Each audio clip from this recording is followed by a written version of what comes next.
दोस्तों, राज्य सरकार की मैया सम्मान यात्रा के दौरान गठबंधन में पड़ी दरारें उजागर हुई।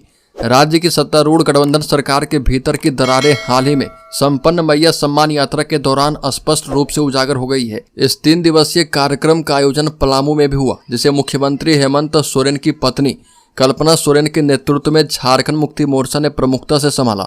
हालांकि इस यात्रा का उद्देश्य भारतीय जनता पार्टी की परिवर्तन यात्रा का जवाब देना था, लेकिन इसके साथ ही राज्य की गठबंधन राजनीति के बदलते समीकरणों को भी रेखांकित कर गया है। गौरतलब है कि सरकारी कार्यक्रम में झारखंड मुक्ति मोर्चा के सिपासलार ही नजर आए। कांग्रेस और राजद कार्यकर्ताओं ने इससे अपने को दूरी रखा। हुसैनाबाद विधानसभा क्षेत्र में झारखंड मुक्ति मोर्चा नेताओं की खेमेबाजी भी खुलकर सामने आ गई।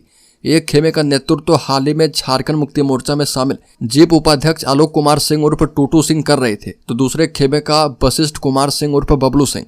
मैया सम्मान यात्रा में झारखंड मुक्ति मोर्चा का वर्चस्व स्पष्ट था। मुख्यमंत्री हेमंत सोरेन के नेतृत्व में झारखंड मुक्ति मोर्चा ने इस यात्रा को पूरी तरह से अपनी पकड़ में रखा, जिससे कांग्रेस और राष्ट्रीय जनता दल जैसे गठबंधन सहयोगियों की भूमिका लगभग नगण्य हो गई।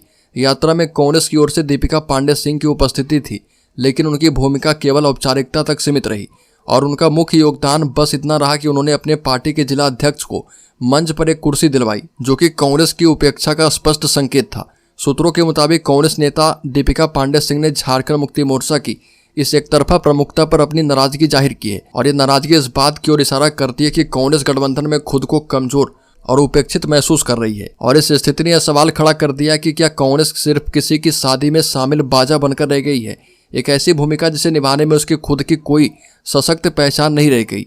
सबसे महत्वपूर्ण बात यह रही कि राष्ट्रीय जनता दल ने इस यात्रा से पूरी तरह किनारा कर लिया। पलामू प्रमंडल, जो कि राजद के लिए रणनीतिक रूप से महत्वपूर्ण क्षेत्र है और जहां से पार्टी के प्रदेश अध्यक्ष संजय सिंह यादव भी आते हैं, और राजद की अनुपस्थिति को लेकर कई सवाल उठने लगे हैं। राजद का इस महत्वपूर्ण यात्रा में भाग नहीं लेना न केवल उनकी क्षेत्रीय प्रासंगिकता पर प्रश्न खड़े करता है, बल्कि यह भी संकेत देता है कि झारखंड में गठबंधन की राजनीति में उनकी भूमिका कमजोर होती जा रही है। तो दोस्तों, इस खबर में इतना ही। झारखंड से संबंधित हर एक न्यूज को पाते रहने के लिए सब्सक्राइब करें और बेल आइकॉन जरूर दबा दें।